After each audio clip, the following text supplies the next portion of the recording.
Welcome back to the channel, Wastelanders and Vault Dwellers. Today we're diving into one of Fallout's darkest alternate timelines. This video explores what would have happened if Frank Horrigan had won and the Enclave had succeeded in deploying their FEV curling 13 virus globally. What if I told you that the Chosen One's death at Horrigan's hands didn't just doom the wasteland, but transformed Earth itself into something unrecognizable? In this timeline, the Enclave's genocide succeeds, killing every living thing on the mainland within weeks. But the millions of dead don't stay quiet. They become something else, something called the Writhing, a planetary consciousness born from genocide. This is the confession of Sergeant Granite, the last human to witness what really happens when you achieve genetic purity through mass extinction. And if you genuinely enjoy this kind of dark storytelling, consider subscribing and liking the channel, but only if it truly resonates with you. I need you to understand something before I tell you what I saw, before I confess what I was part of. My name doesn't matter anymore. Nothing does, really. Not after what happened when Frank Horrigan won. Not after the oil rig didn't explode. Not after the Chosen One's body hit that metal floor with a wet thud that still echoes in my nightmares. I was there, you see. Enclave Control Company, Sergeant Granite's squad. We were supposed to help the tribal, supposed to turn on Horrigan at the last second, but we didn't. God help us, we didn't. March 16, 2242. That's when the world really ended. Not in nuclear fire like our grandfathers experienced, but in something far worse, something deliberate, something we chose. The Chosen One had made it so far, freed the Vault 13 dwellers, rescued their Arroyo tribesmen, even convinced old Doc Curling that what we were doing was genocide. For a moment, just a moment, I thought maybe humanity had a chance. Maybe the wasteland could heal. Maybe we could all just learn to live together. Then they reached that entrance hall, trying to escape, and there he was, Frank Horrigan. 12 feet of mutated flesh wrapped in custom power armor that cost more than most settlements see in a lifetime. You ever see a man punch through another man's chest? Not hit them, not knock them down. Punch through, like their ribcage was made of wet paper. The Chosen One lasted 53 seconds. I counted. Every single second. Horrigan's plasma cannon turned their companions into green mist before they could even scream. The tribal tried to fight back, managed to get a few shots off with that turbo plasma rifle they'd been carrying. The bolts just sparked off Horrigan's armor like fireflies bouncing off a windshield. When Horrigan grabbed them by the throat, lifted them up with one hand, I saw something die in that tribal's eyes before their body did. Hope. Pure, simple hope just flickering out like a candle in a hurricane. The wet crunch when Horrigan squeezed. The way the body just went limp. The casual toss like discarding garbage. That's what haunts me. Not the violence, but the casualness of it. Horrigan stepped over the corpse and checked his weapon's charge level while the Chosen One's blood was still spreading across the floor. Just another day's work for America's finest. That's what we told ourselves we were. America's finest. The last best hope for humanity. President Richardson gave a speech that night, broadcast throughout the rig, called it a great victory, said the mutant threat had been contained, that Project Purity could proceed on schedule. Project Purity. Such a clean name for global genocide. We cheered. God forgive me, we actually cheered. The Curling 13 strain was ready. 250,000 gallons of weaponized FEV, modified to target anyone with even the slightest genetic deviation from the pre-war baseline. That meant everyone out there, every single soul who'd been exposed to radiation, to mutated food, to the contaminated air we'd all been breathing for 2 centuries. The Enclave had run tests on the Vault 13 dwellers and the Arroyo villagers. The Vault dwellers, relatively pure, took 14.5 hours to die. Subdural hemorrhaging, massive organ failure, their bodies literally eating themselves from the inside out. The tribals from Arroyo, more exposed to the wasteland, less than an hour. They drowned in their own blood, while their skin sloughed off like wet tissue. The virus was designed to spread through the jet stream. Release it at the oil rig, the winds carry it worldwide. Total global saturation in 2 weeks. Every human, ghoul and super mutant dead within a month. Then the virus would burn itself out, having exhausted all potential hosts. Clean slate, tabula rasa, ready for the Enclave to step in and reclaim their birthright. That was the plan. That's what we were hours away from doing when the Chosen One tried to stop us. And failed. I remember standing in formation when they brought out the release mechanism. This massive aerosol dispersal system they'd been working on for years. Chrome and steel, looking more like modern art than a doomsday device. They positioned it on the rig's highest platform, where the winds were strongest. I watched technicians in hazmat suits running final checks, testing wind patterns, calculating dispersal rates. We'd all been inoculated months ago, little shots that would keep us alive while the world died around us. The sergeant next to me, Williams, kept rubbing the injection site on his arm, said it still itched. Funny what you remember at the end of the world. Frank Horrigan personally oversaw the installation. You have to understand what Horrigan was to truly grasp what happened next. Born in 2211, he'd been exposed to FEV during an excavation at Mariposa. But instead of becoming a standard super mutant, the Enclave turned him into something else. They kept him sedated for years, operated on him, studied him, added cybernetic enhancements, arm control mechanisms, leg rotators, even a bionic eye. The armor wasn't just protection, it was life support, constantly pumping him full of drugs and stabilizers. Without it, he'd die in minutes. With it, he was basically immortal.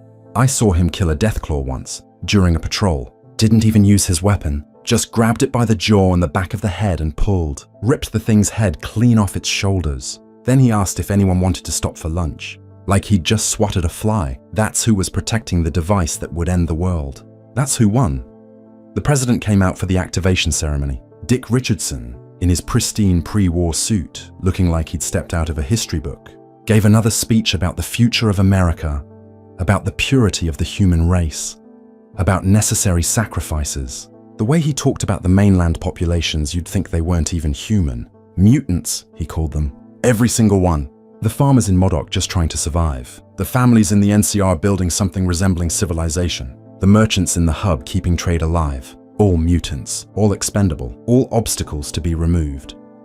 Vice President Byrd was there too, drooling slightly from the brain damage he'd suffered testing an early version of the inoculation. Richardson called him a hero, a patriot who'd sacrificed his mind for the cause. But I saw how the other officials looked at Byrd, with disgust, with pity.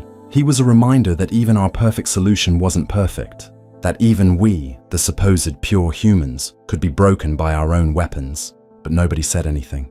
Nobody ever said anything. That's how it was in the Enclave. You followed orders, you believed the party line, or you ended up like the mainlanders, dead or worse. The activation sequence began at 1400 hours. I'll never forget that moment. The hum of the machinery spinning up, the hiss of pressurized canisters engaging, the way the air seemed to shimmer around the dispersal nozzles. They designed it to be invisible, odorless, tasteless. The perfect weapon. You'd breathe it in and never know you were already dead. Your DNA unraveling, your cells turning against you, your body becoming your own executioner. Richardson pushed the button himself. One little button to end the world. He was smiling.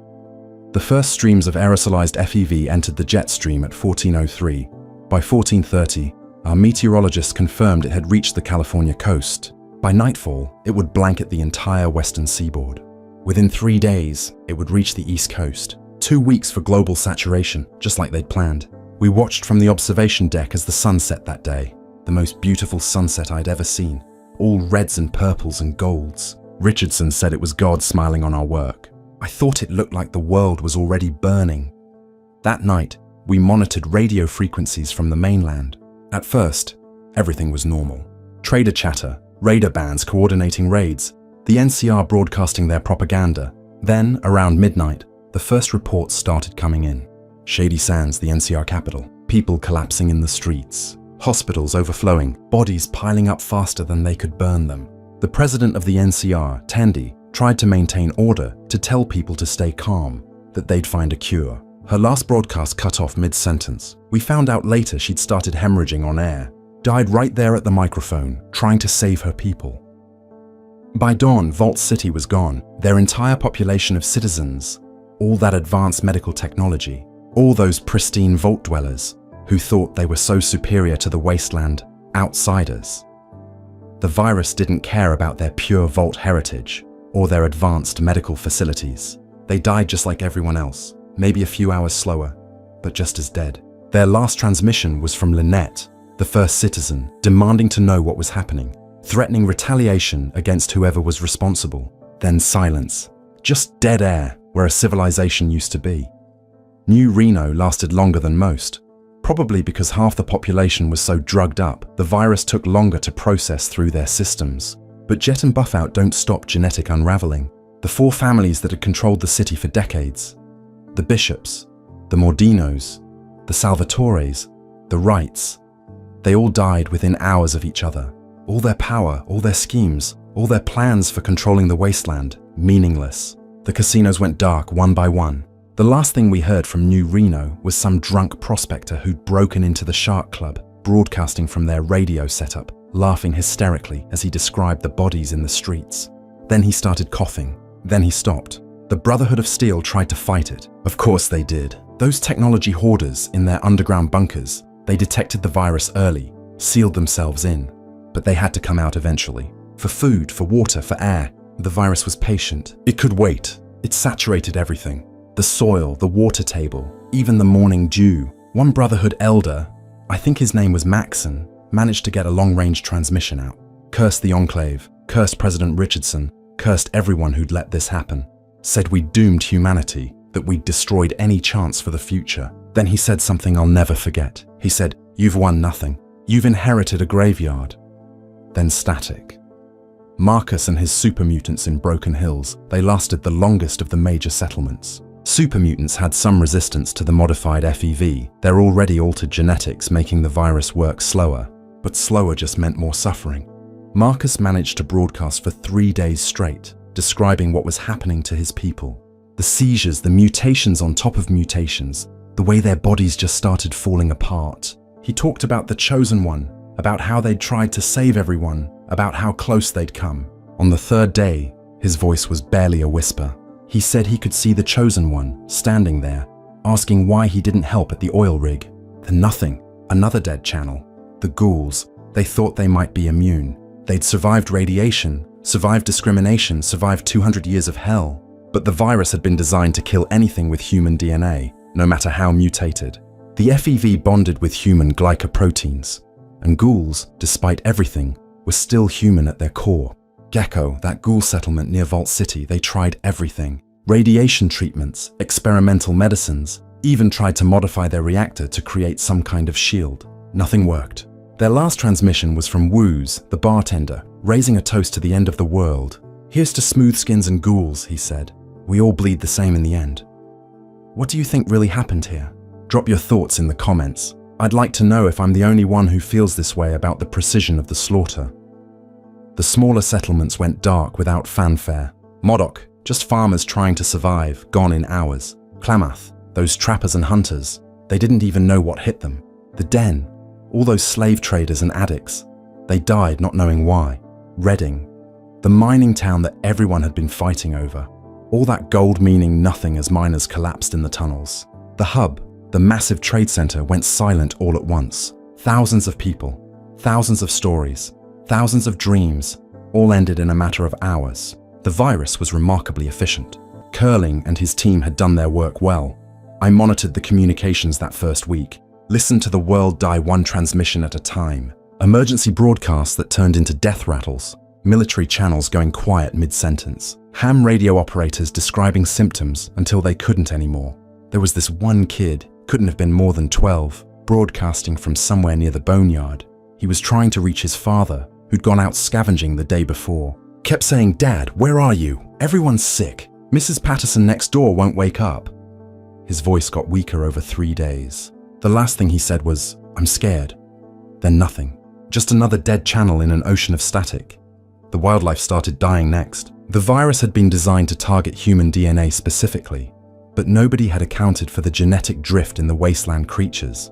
Brahmin, those 2-headed cattle that fed most of the wasteland, they started dropping in the fields. Rad scorpions, mole rats, even the mighty deathclaws, they all began showing symptoms. Not as fast as humans, but inevitable. The entire ecosystem was collapsing. 200 years of adaptation, of life finding a way in the radioactive hell, undone in 2 weeks. Horrigan called it cleaning house, like the entire biosphere was just clutter to be swept away. Richardson held press conferences on the rig, briefing us on the success of the operation. He had charts showing infection rates, mortality statistics, projected clearance times for various regions. He talked about it like a business presentation, like we were discussing quarterly earnings instead of genocide. The East Coast is showing 85% saturation, he'd say, pointer tapping against a map. We expect full clearance within 72 hours. Full clearance. That's what he called the death of millions. Just a hygiene issue to be resolved. The Enclave had maybe 1,000 people total. That's it. 1,000 people to inherit an entire continent, to rebuild America from nothing. The logistics alone were impossible, but Richardson had plans. Oh, he had such plans. Automated systems to clear the bodies, robots to decontaminate the cities, breeding programs to rapidly expand the population. He showed us videos of pre-war America. Perfect suburban families in perfect suburban homes. That's what we were fighting for, he said. That's what all this death was buying us. A return to paradise. But paradise built on the bones of everyone else isn't paradise. It's just a graveyard with a fresh coat of paint. 2 weeks. That's all it took. 2 weeks for the virus to reach every corner of the globe. By April 1st, 2242, the world was quiet. Not peaceful, just quiet. The kind of quiet that makes you understand what silence really means. No radio chatter, no distant gunfire, no Brahmin lowing in the distance. Just wind moving through empty buildings and the occasional creak of metal settling. We started sending out reconnaissance teams on April 3rd. I was assigned to Horrigan's personal unit. Lucky me. We took a vertibird to the mainland. First stop was Navarro, our old refueling post. The Enclave personnel there had been inoculated, but seeing the wasteland through their reports hadn't prepared us for the reality. The smell hit you first. Even through the power armor's filtration system, you could taste it in the air. Death, but not clean death. This was biological collapse. Millions of bodies breaking down at the cellular level. The virus didn't just kill, it liquefied. We flew over Reading first, that mining town everyone had been fighting over. The streets looked like someone had painted them red and black. Bodies everywhere, but not bodies anymore. Just organic matter slowly dissolving into the ground.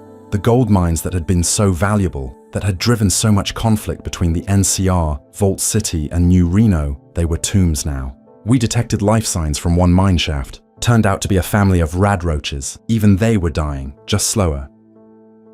Horrigan ordered us to land in New Reno.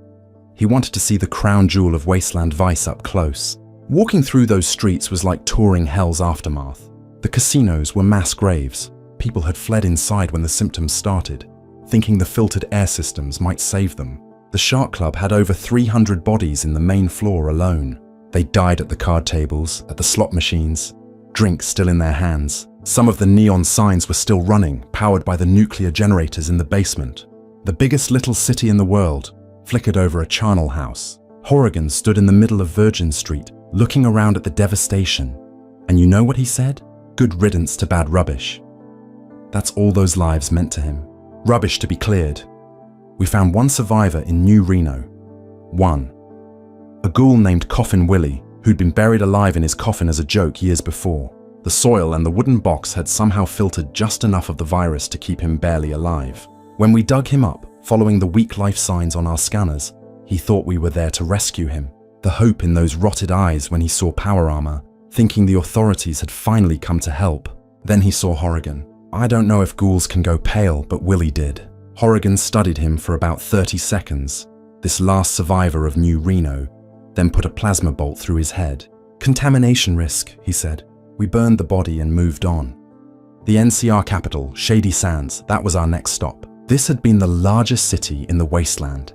Tens of thousands of people, a functioning government, actual democracy in the post-apocalypse. Now, it was a monument to the efficiency of Curling 13. The Senate building, where President Tandy had tried to build something better, the halls were carpeted with bodies. We found Tandy herself at her desk. She'd been writing something when the end came, a letter maybe, or final orders. The ink was mixed with blood where she'd hemorrhaged onto the paper. I tried to read it, but Horrigan incinerated the whole office. Mutant propaganda, he said, but I saw enough. It was a letter to her people, apologizing for failing them. You want to know the worst part? The children. In the residential districts, we found entire families who died together, parents trying to comfort their kids, even as their own bodies failed. There was this one house, nice place, had a little garden out front with mutfruit trees. Inside, we found a family of 5. The parents had gathered all 3 children into their bed, held them as the virus took them. They died in an embrace, like they could protect each other from the invisible killer in the air. The youngest couldn't have been more than 4, still clutching a toy rad scorpion, one of those stuffed ones they sold at the hub. Horrigan ordered the house burned. No examination, no documentation, just burn it all. Private Morrison from our squad, young kid from the oil rig, he started crying in his armor. You could hear it over the calm. Horrigan turned to him, this massive figure in that custom power armor, and said, "You crying for mutants, soldier?" Morrison tried to explain, said they were just kids. They didn't deserve this. Horrigan grabbed him by the helmet, lifted him off the ground with one hand. "There are no innocent mutants," he said. "Only pure humans and genetic deviants. You understand me, soldier?" Morrison nodded, terrified. Horrigan dropped him. But I saw Morrison after that. He never took his helmet off on the mainland again. "Couldn't stand to smell the death," he said. But I think he just couldn't stand to look at what we'd done. Vault City was next. The crown jewel of the Wasteland's technology, reduced to a mass grave. Their medical facilities, the best outside the Enclave, were filled with the dead and dying who'd flooded in seeking help. The virus had torn through their pristine population, just as effectively as any Wasteland settlement. We found First Citizen Lynette in the command center, still at her post. She'd been trying to send a distress signal to other vaults when she died. The message was still repeating on loop. "This is Vault City, requesting immediate assistance. Unknown biological agent has compromised our population. Please respond." It had been broadcasting to dead air for 2 weeks. The reactor was still running, all those automatic systems humming along, maintaining a city with no people. The servant allocation center, where they'd processed their indentured workers, was full of bodies, servants and citizens alike, all equal in death. There was something almost poetic about it, if you were into that sort of thing. The virus didn't care about their precious citizenship, their pure Vault heritage, their superiority complex. In the end, they bled out just like the outsiders they'd looked down on. Horrigan ordered the reactor set to overload. "No point maintaining mutant infrastructure," he said.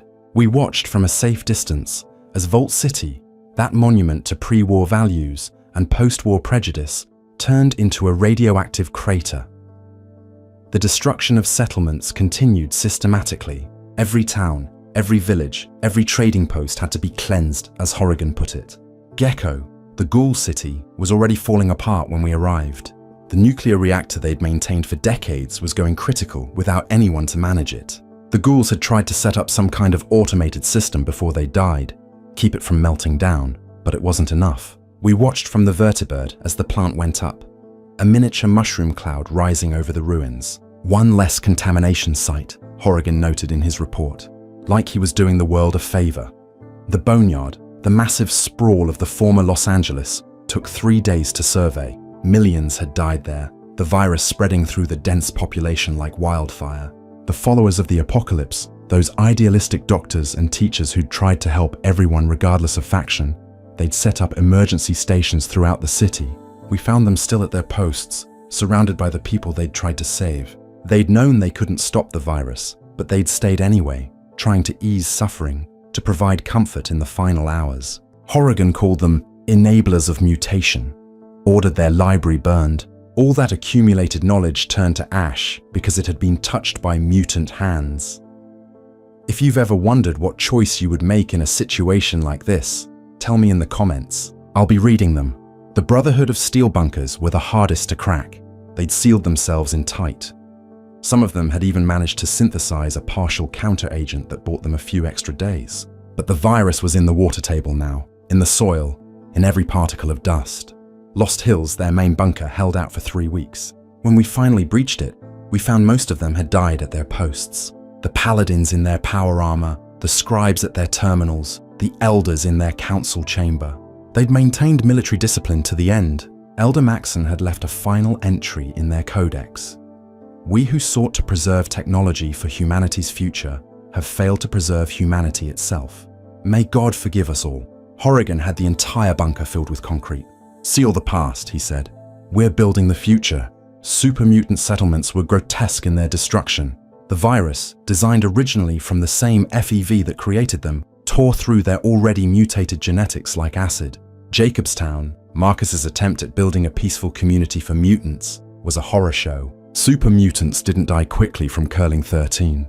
Their enhanced physiology meant they suffered for days, sometimes weeks. We found evidence that some had tried to perform mercy killings on each other when the pain became unbearable. Others had simply walked into the wasteland to die alone. Marcus himself, we found him in the town center. He'd carved something into the ground with his fingers as he died, gouged it deep into the concrete. We were people too. The Master's Cathedral, that old center of super mutant creation from before, was empty when we arrived. But the virus had awakened something in the biological matter still present in the vats. The FEV remains were reacting with curling-13, creating these abominations, half-formed things that screamed without mouths and reached out with limbs that weren't quite arms. Horrigan stood there watching them writhe and said it was poetry in motion, seeing the mutant source destroy itself. He had us seal the cathedral, but not before taking samples. For study, he said. But the way he looked at those suffering masses, I think he just enjoyed it.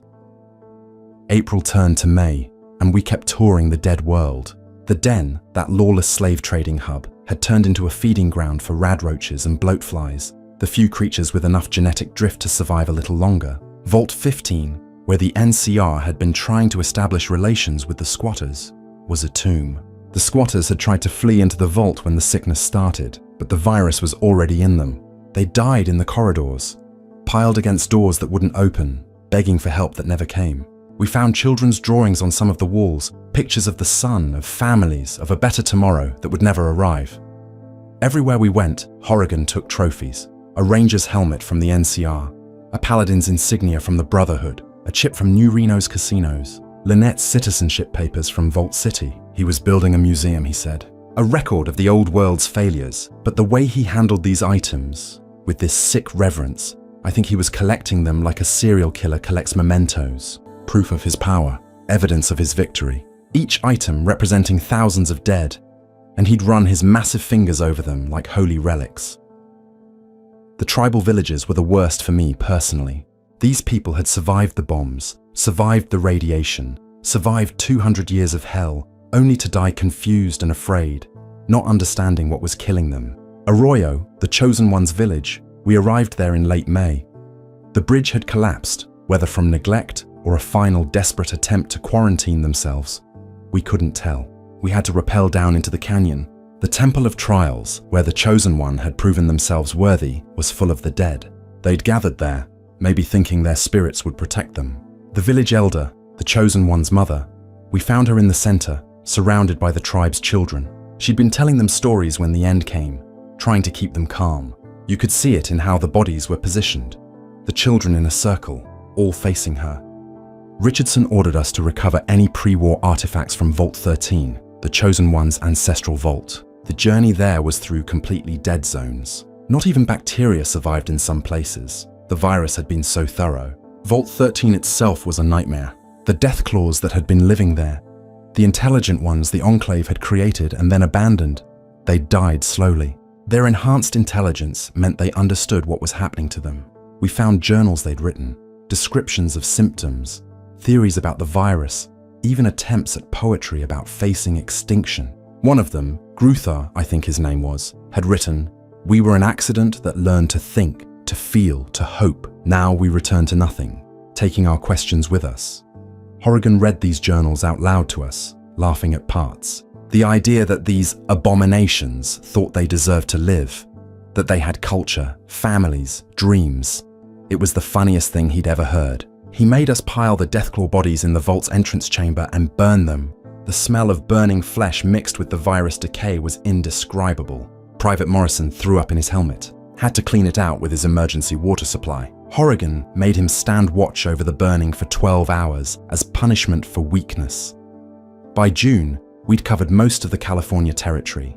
The virus had done its work too well. The ecosystem was collapsing entirely, without Brahmin, without crops, without any food chain at all.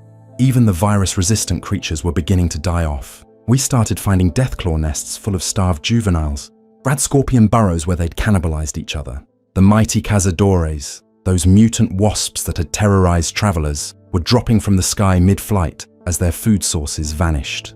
The wasteland wasn't just dead, it was becoming uninhabitable even for the Enclave's plans. That's when the first problems started showing up in our own ranks. Not the virus, we were protected from that, but the psychological toll. Suicide rates among Enclave personnel started climbing. There was nowhere to go on leave, no civilization to return to, just the oil rig and the dead world. 3 technicians in the communications division killed themselves in 1 week, left a note saying they couldn't stand the silence anymore. All those dead channels where human voices used to be. Richardson had their names struck from all records. Cowards and traitors, he called them. But more followed. Guards walking into the ocean. Scientists opening their helmets on the mainland.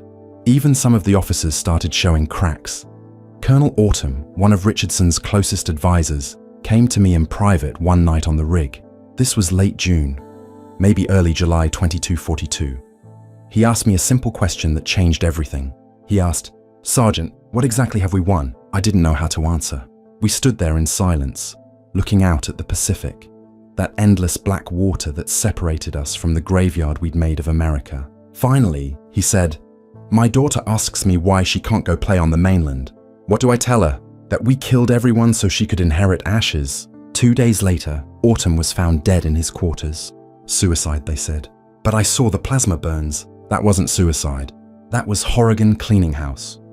You see, the cracks weren't just in the rank and file. The Enclave leadership was starting to fracture. Some of them had genuinely believed we were saving humanity. Now, standing in an empty world, they were beginning to understand what we'd actually done. Dr. Curling, the man who'd created the virus, hadn't been seen since the release. Rumor was Richardson had him confined to quarters, afraid he might try to develop a cure or counteragent. Other scientists started asking uncomfortable questions. Like, how are we supposed to rebuild with just 1,000 people? How would we clear millions of corpses? How would we restart agriculture when we'd killed everything down to the bacteria in the soil? Richardson's solution was typically insane. He announced the Reclamation Protocol in July. Every Enclave citizen would be assigned a sector of the mainland. We would establish colonies, begin clearing operations, start the work of rebuilding America. But here's the thing nobody wanted to say out loud. We didn't have the resources. We didn't have the numbers. We didn't have the knowledge. The Enclave had been isolationists for so long, living on pre-war supplies and technology, that most of us didn't know how to farm, how to build, how to do anything except follow orders and kill. The first colony was established at Navarro in August. 50 Enclave citizens, including families with children, were sent to begin reclaiming the base and surrounding area. Within a week, 3 children were dead, not from the virus we were all inoculated. They died from contaminated water, from radiation poisoning, from 1,000 environmental hazards we hadn't considered. The wasteland we'd created wasn't just empty, it was hostile, without the human infrastructure that had developed over 2 centuries, without the tribal knowledge of how to survive. We were like infants in a toxic crib. Horrigan was put in charge of pacification operations. That's what they called his hunting expeditions, because the virus hadn't killed everything immediately. There were holdouts, sealed vaults we didn't know about, military bunkers with their own air supplies, groups that had, through luck or preparation, managed to avoid the initial viral spread. Horrigan's job was to find them and finish them. He loved it. Every mission, he'd come back with trophies and stories. A brotherhood squad that had lasted 2 months in a sealed bunker until their food ran out and they had to surface. A family that had hidden in a cave system, surviving on mushrooms and cave water until Horrigan pumped the caves full of gas. Each story ended the same way. No survivors, but it was the Vault 8 incident that really showed me what we'd become. We'd thought all the vaults were accounted for, but in September we detected an automated distress signal. A vault we'd missed in the initial surveys, built by a different contractor, hidden in the mountains. When we breached it, we found something impossible. Living people. Healthy, uninfected, pure-strain humans. Over 300 of them. They'd been in isolation since the bombs, their vault actually working as intended. They didn't even know about the virus, about what had happened to the world above. They thought we were rescuers. The debate on the rig lasted 3 days. Here were pure humans, exactly what we claimed to be protecting. They had no mutations, no exposure. They were genetically everything the Enclave claimed to value. Some argued we should integrate them, add their numbers to our population. Others worried about contamination, about ideological impurity, about the danger of outsiders. Richardson let the debate rage, then made his decision. He sent Horrigan. I was part of the squad. We told the vault dwellers we were taking them to a safe zone, had them gather in the main chamber for inoculation. Then Horrigan sealed the doors and pumped in the virus. 300 people. Men, women, children. Pure-strain humans by our own definition. And we killed them all. I can still hear the screaming through the vault door, the pounding as they realized what was happening. Horrigan stood there, hand on the gas release, humming "America the Beautiful." When it was over, when the screaming stopped, he turned to us and said, "Purity isn't just about genetics, it's about loyalty. They weren't Enclave, so they weren't pure." That's when I understood. This had never been about saving humanity, it had been about power. about who got to decide who lived and died. The psychological reports from that period are probably still classified, but I can tell you what they said. 40% of Enclave personnel were showing signs of severe depression. 20% had PTSD symptoms. Suicide rates were climbing every week. The children born on the rig were developing at abnormal rates, some showing signs of mutation despite being pure. Whether it was from the trace amounts of FEV in the air or just the stress of living in our hellish new world, our perfect genetic future was already compromised.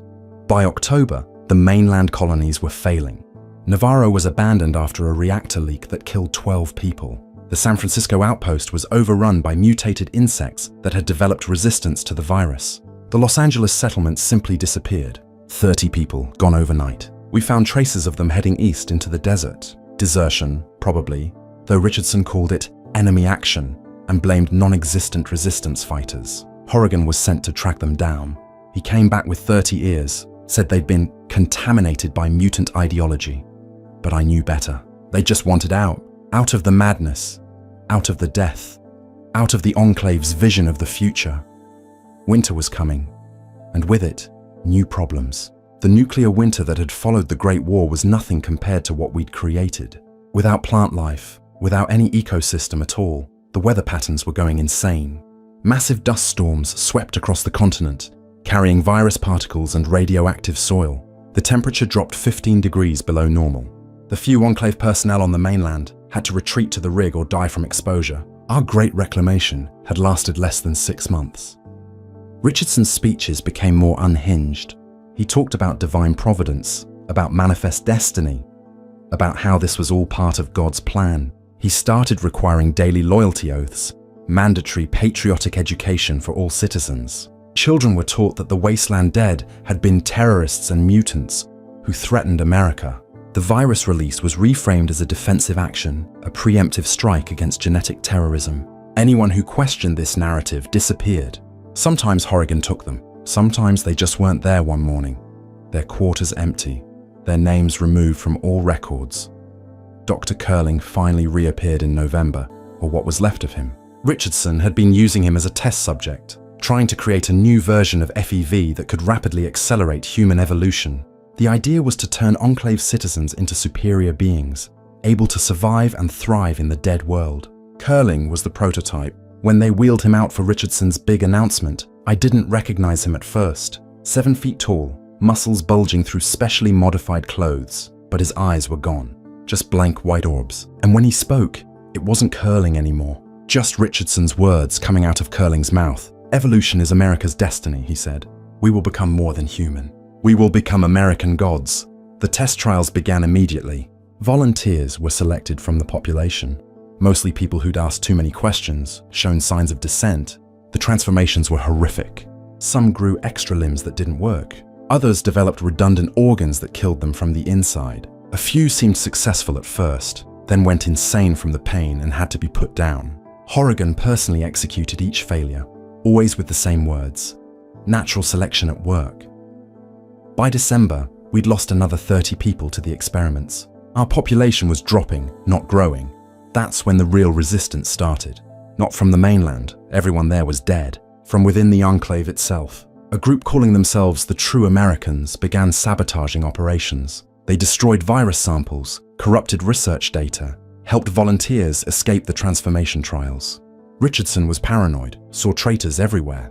He had Horrigan conduct loyalty inspections, which were just torture sessions with fancy names. People confessed to crimes they hadn't committed just to make the pain stop. The confessions were broadcasted rig-wide as warnings. I found out who was leading the resistance in January 2243. It was Richardson's own daughter, Sarah. She'd been 13 when we released the virus, old enough to understand what we'd done. She came to me one night, asked if I wanted to die as Sergeant Granite, Enclave soldier, or as whatever my real name was, fighting for something better. I asked her what could be better than survival. She said, "Death with dignity is better than life as a monster." She was 14 years old, and she understood what her own father couldn't. We hadn't won. We'd lost everything that made us human. The plan was simple: sabotage the rig's reactor, trigger an evacuation, scatter the Enclave survivors to the mainland, where they'd have to learn to live or die without Richardson's madness driving them. But we underestimated Horrigan. We always underestimated Horrigan. He'd been watching, listening, waiting. The night we made our move, he was ready. I watched him tear Sarah Richardson in half in front of her father. Just grabbed her by the shoulders and pulled. The president didn't even blink. "Genetic deviation," he said, looking at his daughter's corpse. "Must have been contaminated somehow." That's when I realized Richardson had known all along. He'd let his own daughter die to maintain his vision. The purge that followed made the virus release look merciful. Anyone suspected of resistance was executed publicly. Families were separated. Children taken from parents deemed ideologically impure. Horrigan personally oversaw each execution, making sure everyone watched. "This is the price of treachery," he'd say, before plasma burned another traitor to ash. By February, our population was down to 600. We'd killed more of our own people than the virus had, but the mainland was fighting back in its own way. The dead world we'd created was becoming something else, something worse. The interaction between radiation, the virus, and the few surviving organisms was creating new horrors. We started getting reports from automated sensors of things moving in the ruins. Not people, not animals, something else. Amalgamations of flesh and metal, virus and radiation. One patrol found what used to be new Reno covered in this organic mass, like a cancer growing over the dead city. It was spreading, consuming the corpses, the buildings, everything. When they tried to burn it, it screamed with 1,000 voices. Drop your thoughts in the comments about what you think this new horror meant for humanity's future. I'd like to know if anyone else sees the irony. Horrigan led an expedition to investigate these phenomena in March.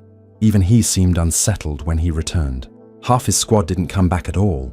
The ones who did were different. They'd seen something in the wasteland, something that challenged even the Enclave's vision of genetic purity. One soldier, Williams, kept repeating, "It's not dead. The world's not dead. It's changing into something else, something that doesn't include us." He was executed for mental contamination, but his words spread through the rig like wildfire. The food situation was becoming critical. We'd always relied on supplies from the mainland, supplements from trading posts, even if we'd never admitted it. Now, with everything dead, we were eating pre-war rations that were running out fast. The hydroponics bays couldn't produce enough for everyone. Rationing led to riots. Riots led to more executions. The children were dying of malnutrition, while Richardson insisted everything was going according to plan. He'd started referring to himself as President of Earth, since he ruled the only humans left alive. April 2243. 1 year since the virus release. I need to tell you about the children now, because they're the real tragedy in all of this. The Enclave had about 100 kids when we started. By April, we had 30 left. Not from the virus, they were all inoculated. They died from suicide, from malnutrition, from accidents during loyalty tests, from their own parents who couldn't bear to see them grow up in this hell. There was this little girl, Amy, maybe 6 years old. She used to draw pictures of the world she'd never see. Trees, animals, other children playing. One day she asked Horrigan, "Mr. Frank, when can we go play outside?" He looked down at her and said, "When you're pure enough." She stopped drawing after that. Stopped talking too. Her parents found her one morning, had climbed into one of the waste disposal units, left a note in crayon, going to find the trees. The mutations were getting worse among our own population. Despite all our talk of genetic purity, the trace amounts of FEV in the atmosphere, the radiation we couldn't completely filter, the stress of living in our self-made tomb, it was changing us. Babies were being born with deformities, extra fingers, missing eyes, organs outside their bodies. Richardson ordered them terminated at birth, called them production errors. The mothers were told their children had been relocated for specialized care. We burned them in the same incinerators we used for trash. I had to stand guard during one of these relocations. The mother knew. They always knew. She looked at me and said, "We're the mutants now, aren't we?" I couldn't answer. Horrigan answered for me with a plasma bolt to her head. The mainland was becoming increasingly hostile. Those amalgamations of flesh and virus I mentioned, they were spreading, evolving, becoming something unprecedented. We called them the writhing because that's all they did. Writhe and grow and consume. They'd covered most of Southern California by May. This carpet of semi-living tissue that responded to stimuli, but showed no intelligence we could understand. When you got close, you could hear it. Whispers, words, fragments of memories from the millions it had consumed. Sometimes you'd hear specific voices clear as day. The Chosen One's last words. Tandy's final speech, Marcus calling for peace, all coming from this massive organism that was neither alive nor dead. Horrigan became obsessed with the writhing. He'd take daily flights to observe it, sometimes landing to take samples. He was convinced it was the final enemy, the ultimate mutation that needed to be destroyed. But how do you kill something that feeds on death? We tried fire, it adapted to become fire-resistant. We tried freezing, it went dormant, then came back stronger. We even tried more FEV, but that just made it grow faster. Richardson theorized it was the planet's immune response, trying to create new life from the genocide we'd committed. Horrigan had a simpler theory. It's all the mutants merged into one. Their final revenge. June brought the water crisis. The rig's purification systems, designed for a specific population, couldn't handle the increased demand from failed mainland operations. Saltwater was seeping into our reserves. People started getting sick, not from the virus but from dehydration and salt poisoning. Richardson implemented water loyalty rewards. Those deemed most loyal got full rations, others got less. The ideologically impure got nothing. I watched families turn on each other for an extra cup of water, parents reporting children for suspicious thoughts to earn hydration privileges. Horrigan stood guard at the water distribution, personally deciding who drank and who didn't. Survival of the most faithful, he called it. The scientists who hadn't been executed or transformed were working on something called Project Phoenix. The idea was to create a new type of human, one that could survive in the dead world without protection, that could digest the writhing mass for food, that could reproduce rapidly to rebuild the population. They used the remaining children as test subjects. I won't describe what I saw in those labs. I can't, but I'll tell you this, even Horrigan looked away. And when a child somehow survived the process, when they stumbled out changed into something that wasn't quite human anymore, Richardson would parade them as the future of America. These broken, mutated children who couldn't even remember their own names.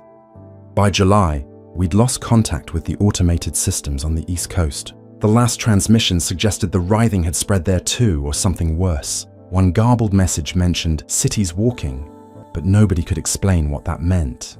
Richardson didn't care. He'd retreated into complete fantasy, holding cabinet meetings with empty chairs, giving State of the Union addresses to audiences that didn't exist.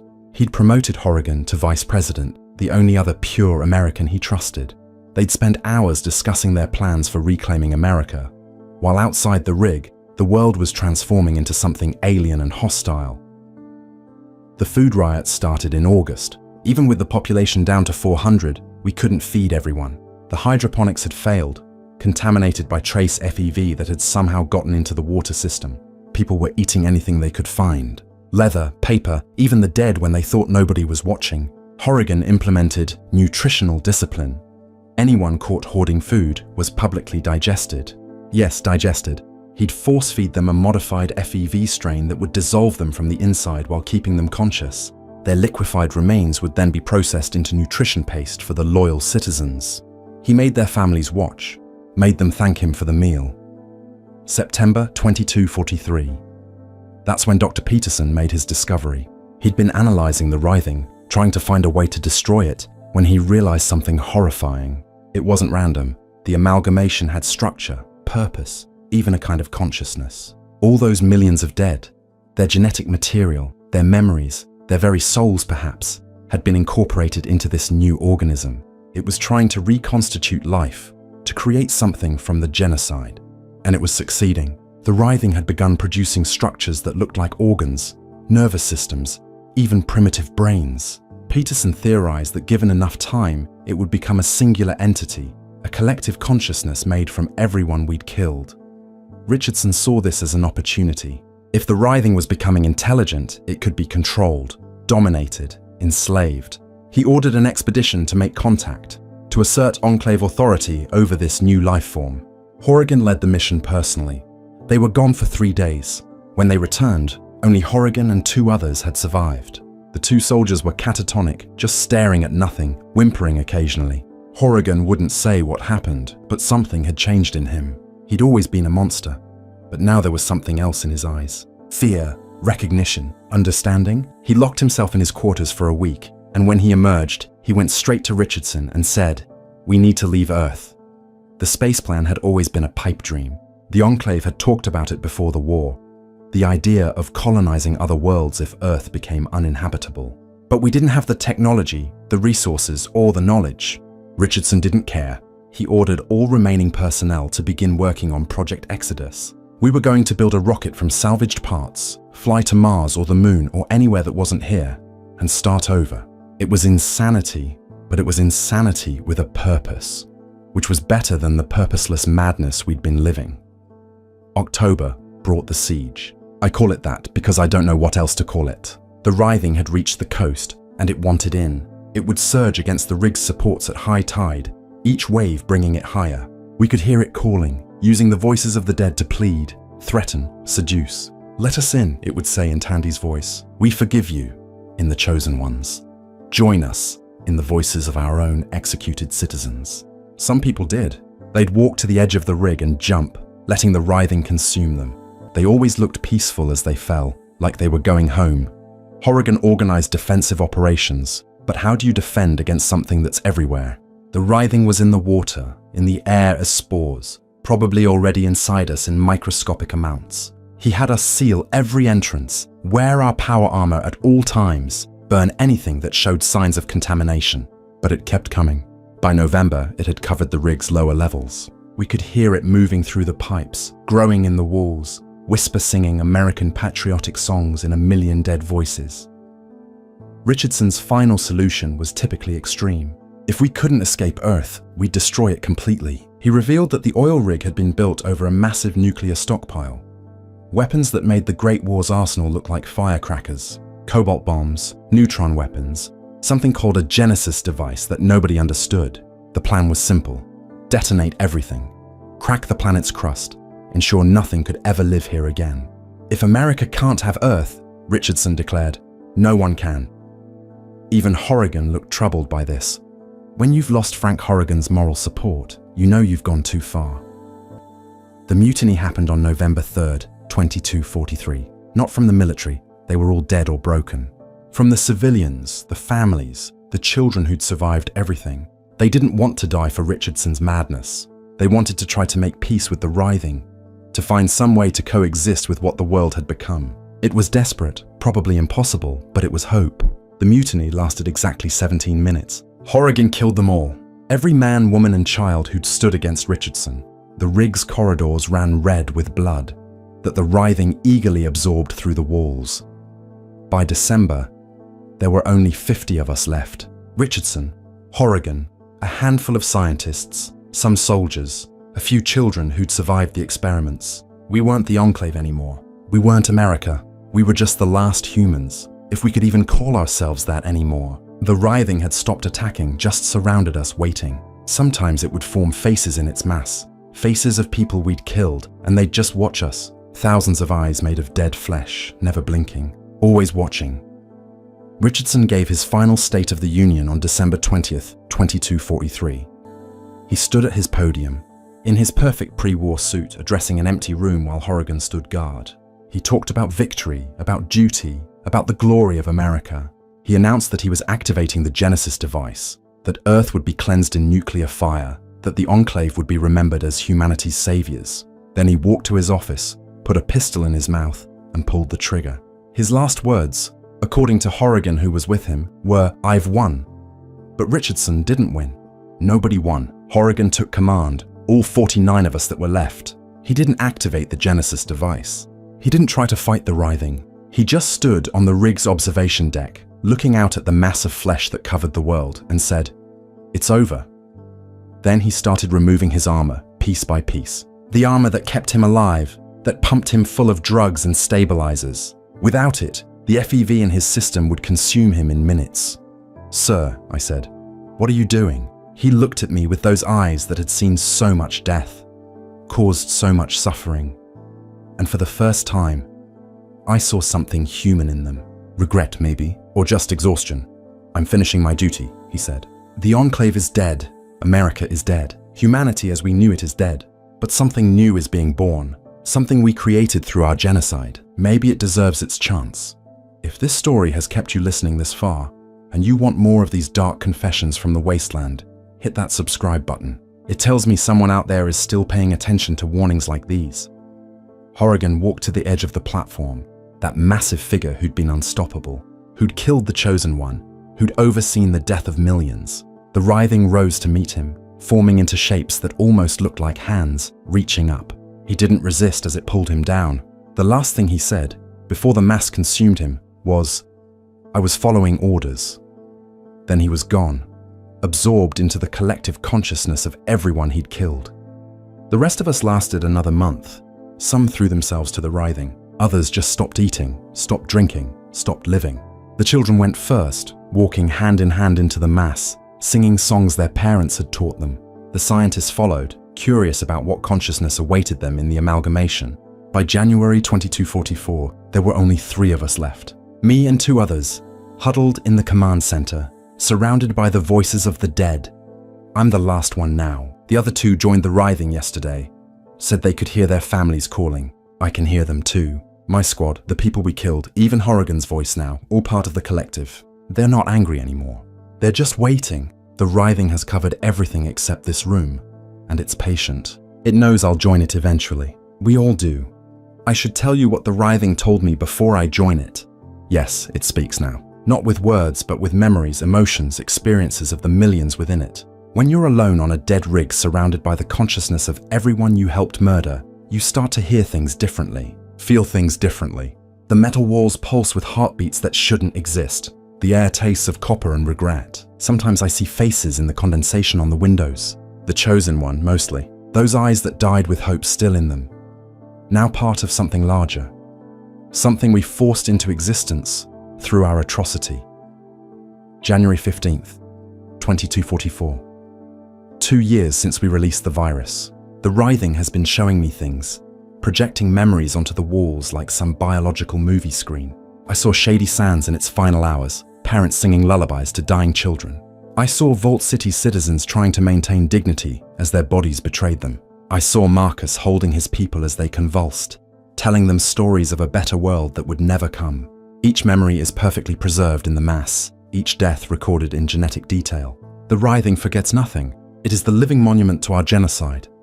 The food ran out 3 days ago, the water yesterday, but I don't feel hungry or thirsty anymore. The writhing is keeping me alive, feeding me somehow through the air itself. It wants me to witness this, to record it, to understand what we've created, because the writhing isn't just the dead. It's becoming something else. Through the windows, I can see it reshaping the world. Where New California used to be, there are now towers of flesh and bone reaching into the sky. Where the NCR built their democracy, neural networks of impossible complexity are forming. The dead world is becoming alive in ways we never imagined possible. I found Richardson's private journals yesterday, hidden in a safe even Horrigan didn't know about. The truth was worse than even I imagined. The virus release wasn't just about genetic purity.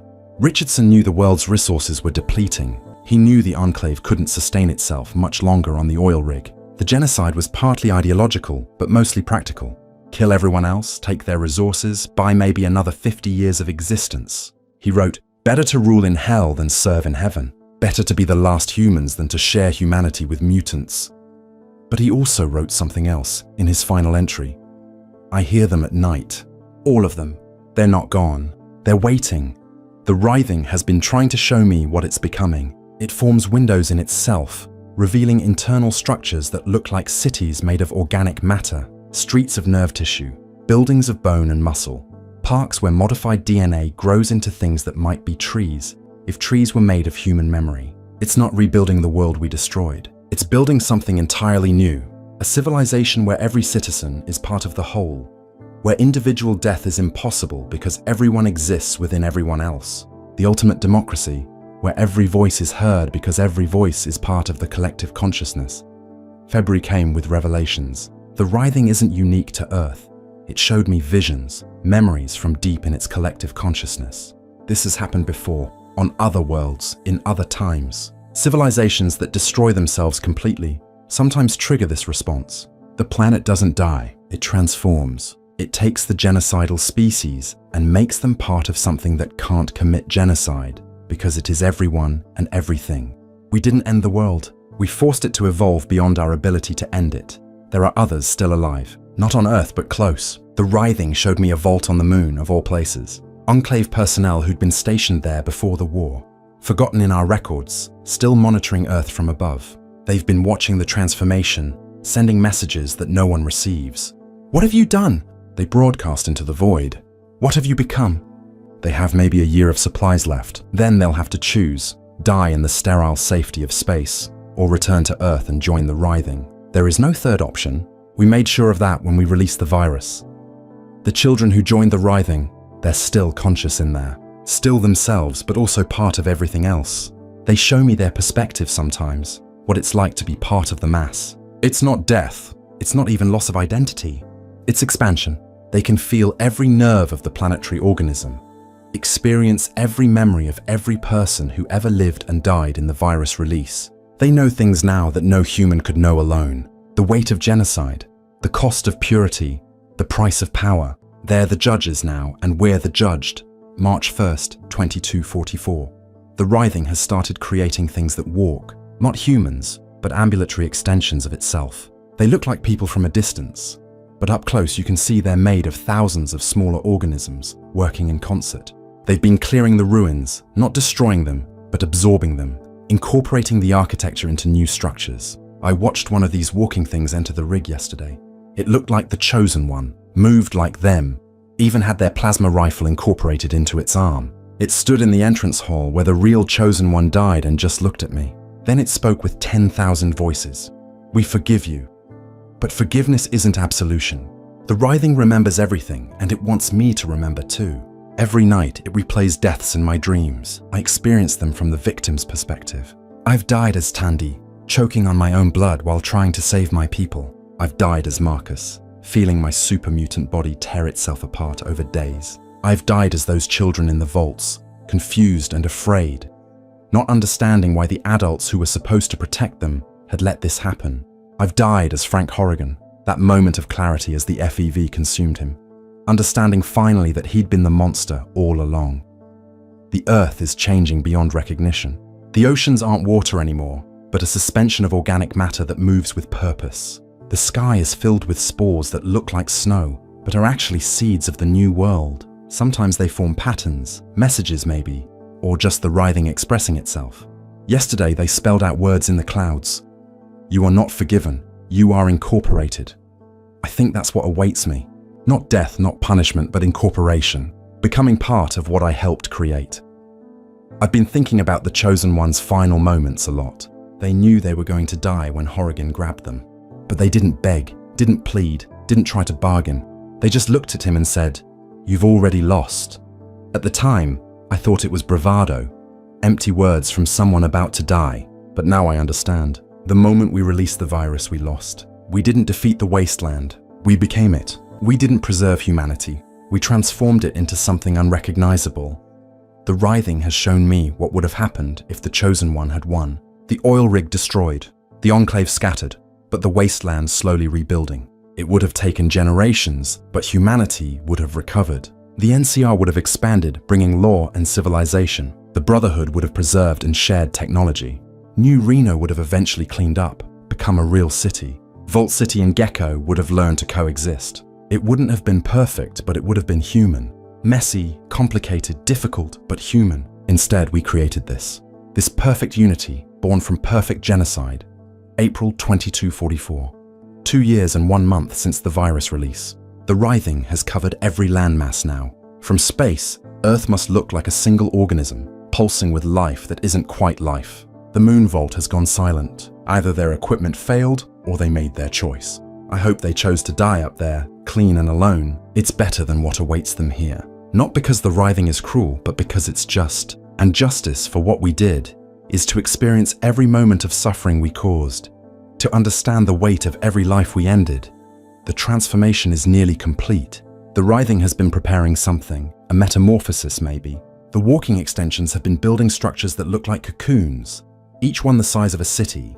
Inside, I can see shapes forming, not human shapes, but something new. The next stage of evolution, perhaps. Or maybe just the Earth's way of ensuring this never happens again. A species that can't commit genocide because every individual contains the memories of every genocide victim. We wanted genetic purity. We're getting genetic unity, whether we want it or not.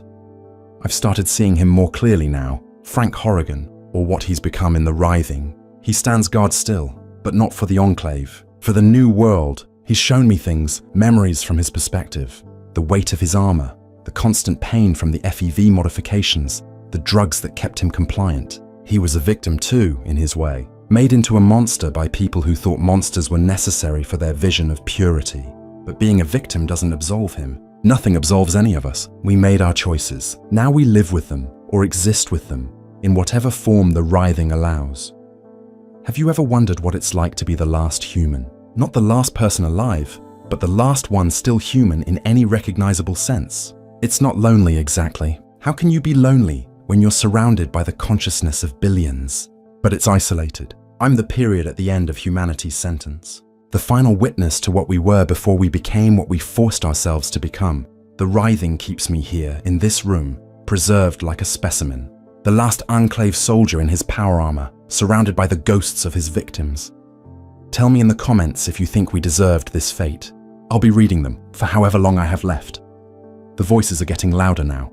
Not threatening, just insistent. They want me to understand something. The writhing isn't our punishment. It's our evolution. We proved we couldn't exist as separate beings without destroying each other. So the Earth, or God, or just the blind mechanics of the universe, forced us to become one being. The ultimate democracy, where every voice is equal, because every voice is the same voice. The perfect society where harm to others is impossible, because others are you. We achieved unity, just not the kind the Enclave envisioned. May 2244. This will be my last entry. The writhing has been patient, but it's time. The transformation of Earth is complete. The new organisms are emerging from their cocoons, beings that are neither human nor inhuman, but something beyond our old categories. They have our memories, but not our limitations, our knowledge, but not our hatred, our dreams, but not our capacity for genocide.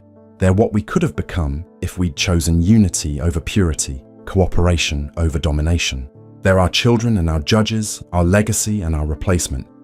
I can feel my armor failing. 2 years of no maintenance, no power cells, no repairs. The seals are breaking. The writhing is seeping in, microscopic at first, then more. It doesn't hurt. That's what surprises me. I expected pain, dissolution, horror. Instead, there's warmth, connection, understanding. I can feel them all. Tandy's determination, Marcus's hope for peace, the chosen one's courage, even Horrigan's twisted loyalty. They're all here, all part of this, all waiting to welcome or condemn or simply witness what I become. The last thing I want to record, for whoever might find this someday, is the truth about what we did. We didn't save humanity. We didn't preserve America. We didn't create a pure future. We committed genocide, and in doing so, we transformed our species into something unrecognizable. The Enclave won the battle but lost the war. Won the war but lost our humanity, won everything and gained nothing. Frank Horrigan killed the chosen one, and in doing so, ensured that we all became chosen for something far stranger than any vault dweller's destiny. I can see it now.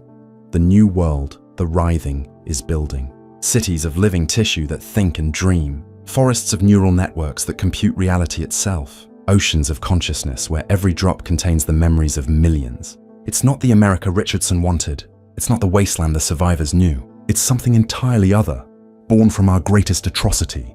We wanted to purify the world. Instead, we united it in a way we never imagined. Every death became a vote for transformation. Every murder became a voice in the collective. Every act of genocide became an argument for why humanity, as we knew it, had to end. The armor's chest plate just cracked. I can feel the writhing flowing in, warm like blood, conscious like thought. It's showing me one last thing. The moment this all started, not the virus release, not the chosen one's death, but earlier, the moment we decided that some humans were more human than others. That purity mattered more than compassion. That power was worth any price. Every genocide in history started with that thought, and every genocide in history led to this moment. The moment when the victims become the world itself, and the perpetrators become part of what they tried to destroy. My name was Sergeant Granite. I was Enclave Control Company. I helped end the world. And now I'm becoming part of what replaced it. To whoever finds this record, if anyone ever does, know this. We had a choice. We could have helped the wasteland rebuild. We could have shared our technology, our medicine, our knowledge. We could have been part of humanity's recovery. Instead, we chose purity, and purity chose this. The writhing isn't our enemy, it's our mirror, showing us what genocide really creates. Not a pure world, but a unified one. Not separated by death, but connected through it.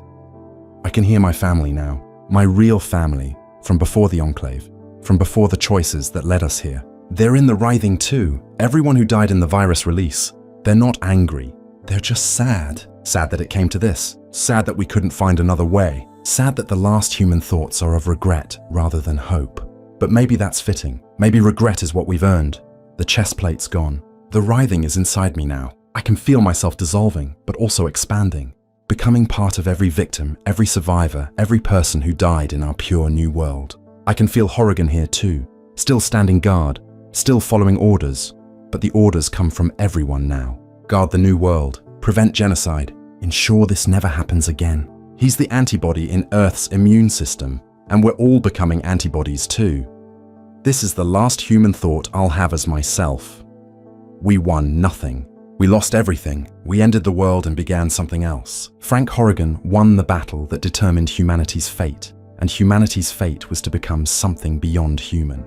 The Enclave's victory was our species' transformation. The pure world we created is pure only in its unity, pure in its inclusion of every voice we tried to silence. The writhing says it's time. Time to stop being Sergeant Granite. Time to stop being Enclave. Time to stop being separate. Time to become part of the answer to the question we posed with our genocide. What happens when you kill everyone else? Answer: you become everyone else. Welcome to the pure world. Welcome to the unity.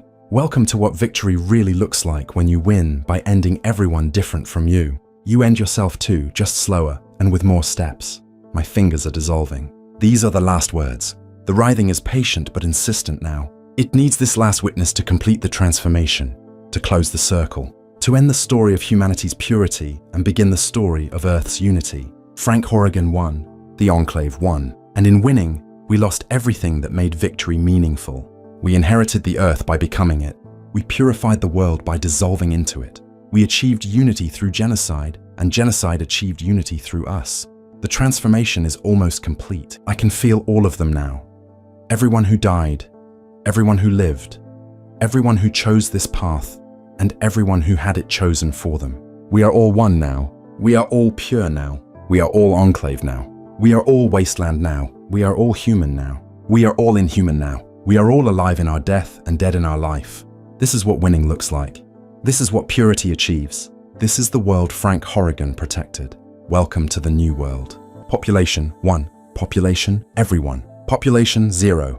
All true at once. All perfect in their imperfection. All pure in their contamination. The Enclave won. Humanity lost. The Earth transformed. And I, Sergeant Granite, last witness to the old world, first voice of the new, dissolve into the collective, bringing my testimony with me. May whoever finds this understand, we had a choice. We chose wrong. Now we are the choice itself, unable to choose differently, forever part of the consequence we created. The writhing welcomes me. Frank Horrigan stands eternal guard. The chosen one's sacrifice becomes everyone's reality. And the world, pure at last, breathes with 8 billion voices, saying in unison, never again. I am become writhing, unifier of worlds. This is the end. This is the beginning. This is what victory looks like in the wasteland we created.